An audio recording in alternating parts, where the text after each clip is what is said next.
I first shared my basic sourdough recipe here on TikTok a little over a year ago, and since then so many of you have adopted this to be your recipe as well. So I figured it was about time we get an updated start to finish in-depth recipe. These measurements make 2 loaves of bread, so if you only want one, half them and follow the same timeline. Start off by weighing out 300 grams of your active and peaked sourdough starter. Next, you're going to add 700 grams of water, room temperature or slightly above, and whisk that together until it forms a nice frothy and milky consistency. Now when it comes to flour, this recipe calls for 1,000 grams of a high-protein bread flour such as King Arthur. However, you can get creative with swapping out some of the overall flour for a heartier wheat such as whole wheat or a freshly milled flour. I typically like to swap out anywhere from 10 to 15% of the total weight. For me personally, I've found that that's the right amount to add some nice flavor without affecting the final crumb too much. As for the salt, you can either add it in now and mix it with all the ingredients, or if you're slightly more advanced or wanting to try out some more advanced techniques, you can wait to add your salt when we do the first stretch and fold. By waiting to add the salt, you're doing a sort of faux autolyse and allowing the flour time to hydrate, as well as some of the gluten bonds to begin forming before the salt can interfere with that process. Once our dough is thoroughly mixed and it's formed a nice shaggy consistency, you're going to cover your dough and you're going to leave it to rest for 1 hour. Now that our dough has rested, it's time to go ahead and add our salt and begin the first round of stretch and folds. I'm adding 20 grams of sea salt along with a little splash of water just to help get that salt beginning dissolving and help it incorporate a little bit better into the dough. To incorporate the salt, I like to dimple it into the dough before going ahead and performing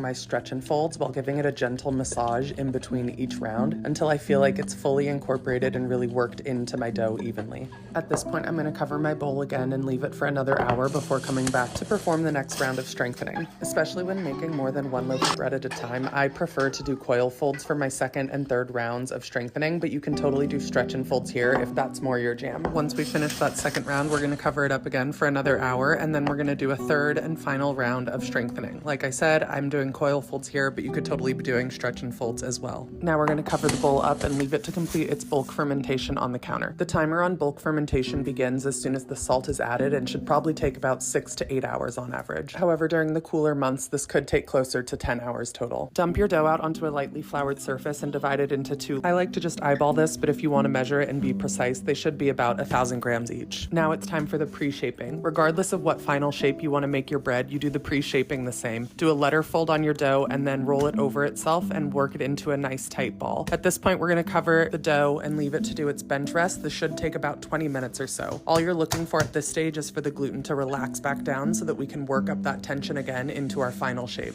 The final shaping, if you're making a boule, is going to be the same as that pre-shaping. Perform a letter fold and then roll it on over itself and get it into a nice tight ball, and then you're going to put it into its floured proofing basket and allow it to do the final rise. When shaping a batard for the final shaping, you start it the same with the letter fold, but then for the final turn and roll, you're going to want to try to work some tension and get it into a nice tight spiral so it ends up as a log at the end as opposed to a round circle. Pinch the sides closed and then transfer it into its floured proofing basket and leave this to do the final rise as well. I like to do an overnight cold proof, but if you want to bake the same day, you could do 30 to 60 minutes on the counter and then go ahead and bake. When it's time to bake, preheat your oven with your bread oven or Dutch oven inside to 450 degrees and then dump your bread out and score it. I like to give a little dusting of semolina onto the bottom of my loaves to keep them from sticking to my pan. Bake for 20 minutes with the lid on and then remove the lid and lower the temperature to 400 degrees and bake for an additional 35 to 40 minutes. You could leave the second loaf in the fridge for an additional 24 hours and bake the next day, or if you're baking back to back, I like to put my bread oven back into the oven while I preheat back up to 450 degrees and then dump my bread and repeat the same process as I did for the first loaf. 450 degrees with the lid on for 20 minutes, lid off, lower it to 400 degrees and a final 35 to 40 minutes, and there you have it, 2 of the most beautiful, perfect, delicious sourdough loaves. Being able to share this recipe and seeing so many of you having such success with it brings me more joy than you could even imagine. Being able to share my knowledge and passion with all of you is truly a dream come true. I also absolutely love seeing all your creations, so don't forget to tag me if you try this one out.